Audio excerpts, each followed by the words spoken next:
storyteller.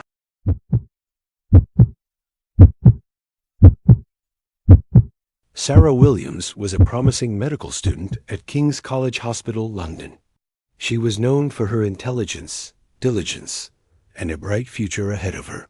But on a cold October night, Sarah was found dead in the on-call room, with a peculiar smile on her lips and her eyes wide open, staring at the ceiling. There were no signs of violence, no underlying medical conditions, and no explanation for her sudden death. The police concluded it was a case of suicide of unknown cause, but Sarah's close friends and colleagues knew something was wrong.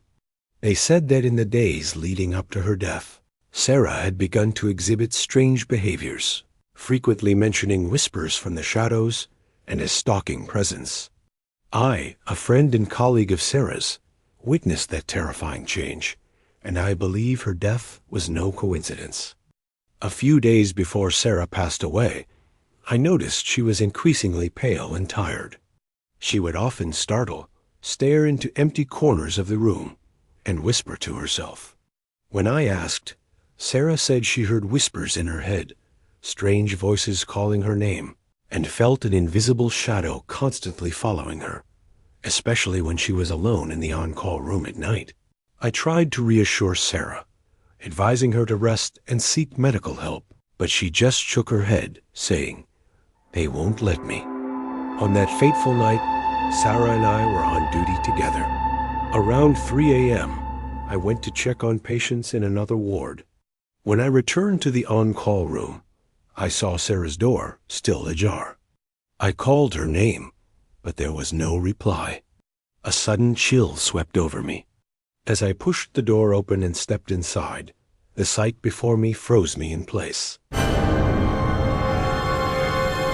Sarah was sitting in her chair, head tilted back, eyes wide open, pupils dilated, staring directly at the ceiling. On her lips was a strange smile, not a happy one, but a distorted, cold smile, as if she was mocking something horrific. Her entire body was ice cold, with no signs of life. I trembled as I called for emergency services. When the paramedics arrived, they found no cause for Sarah's death. No poison, no injuries, no medical conditions. Everything was normal, except for that terrifying smile and her unclosed eyes. I was there when the police examined the body, and I clearly remember their perplexed expressions. They concluded it was suicide of unknown cause, but I knew Sarah was not the kind of person to take her own life. The most terrifying thing was that after Sarah's death, some other colleagues also began to complain about similar whispers, about feeling watched in the on-call room. Some even said they saw a blurry shadow pass by where Sarah had died. Sarah Williams' death remains an unsolved mystery. I believe she was haunted by some supernatural force, something that led her to that strange demise. The last smile on her lips was not one of peace, but a warning, a sign that she had seen something horrifying before she left. King's College Hospital, once a symbol of science and life, now carries an invisible fear. I believe there are deaths that cannot be explained by science, and Sarah's soul may still linger there, seeking an answer to her mysterious death.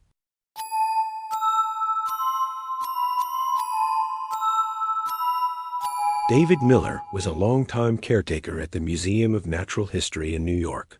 He was a kind man, loved history, and was always dedicated to his work.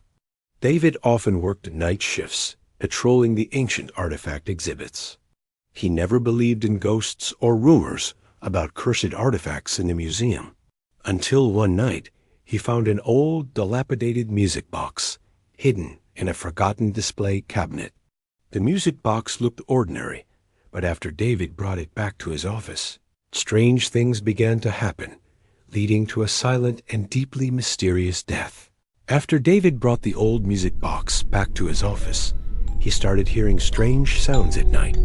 At first, it was a very faint melody, like an ancient lullaby, coming from the music box, even though he had never opened it. Then came faint whispers, like a child singing, echoing from the box. David tried to ignore it, thinking it was just due to his exhaustion or imagination. But then, the phenomena became more terrifying. The lights in David's room would flicker automatically, then turn off completely. Small objects on his desk would move on their own. And every night, the music from the box became clearer, more haunting, and longer. David began to have strange dreams, seeing a little girl in a white dress standing by his bed, singing that lullaby, her dark eyes staring at him. He felt a growing fear, a constant feeling of being watched. One night, David's young colleague, received a call from security reporting that the camera signal in David's room was lost. I rushed there. When I opened the door, the room was pitch dark and freezing cold.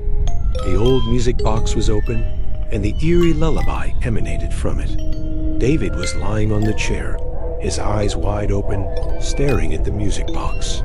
His face was ghostly white, utterly bloodless, and on his lips was a distorted, cold smile, exactly like Sarah Williams' smile.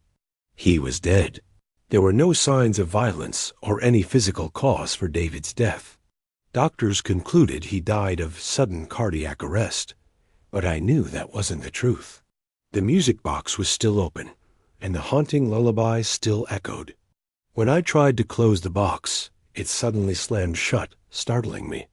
From then on, I placed that music box in another wooden box, locked it, and stored it deep in the museum's storage room.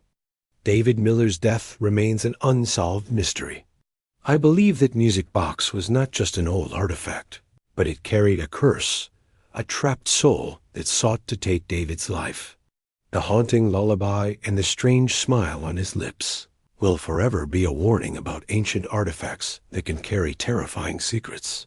The Museum of Natural History, once a symbol of knowledge and discovery, now carries an invisible fear about what might be hidden within seemingly inanimate objects. I believe the music box is still there, waiting for a new victim, and its lullaby will still echo in the darkness. The Harper family, John and Mary, along with their two young children, Emily 8 years old and Tom 5 years old, decided to move to an old, secluded house deep in the Yorkshire forest, England, seeking peace and a life closer to nature.